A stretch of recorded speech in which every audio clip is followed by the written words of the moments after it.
Hey friends, Catherine here. We are going to be doing a little bit of bead cutting today. I pre-baked this rainbow roll that we made just yesterday, and I left it in the oven a little bit long, so it's a little harder than I want it to be for slicing, and we want to slice it quick while it's still warm in that case, but we'll see how it goes. It's turning out, I think, pretty good. It's got all the colors there. All the rings turned out nicely. I don't want to slice it too thick.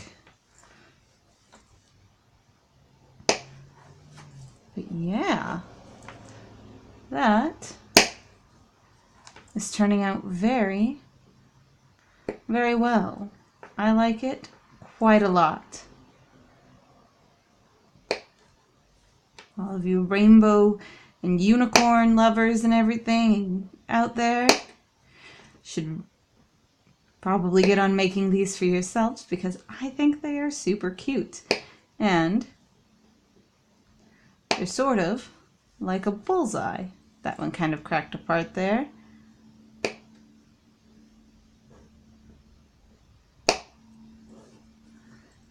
But that is how those are turning out, which is pretty nice. I shouldn't have gotten distracted while I was pre-baking it, but it'll be okay.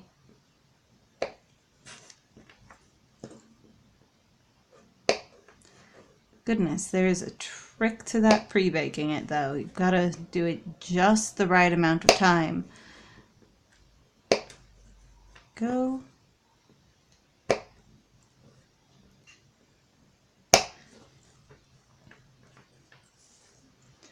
But those, I think, are turning out pretty cool looking. Even if it is me saying it for myself. There we go. If you like this, definitely let me know. I love making these beads, so I'd love to keep sharing them with you.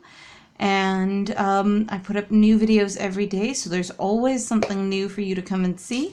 So remember to subscribe. That way you'll be able to see all of the different things that I'm doing. I don't just do bead making. I do all kinds of things. And I hope that you enjoyed it. And I will see you tomorrow. All right. I guess that's it then. Bye.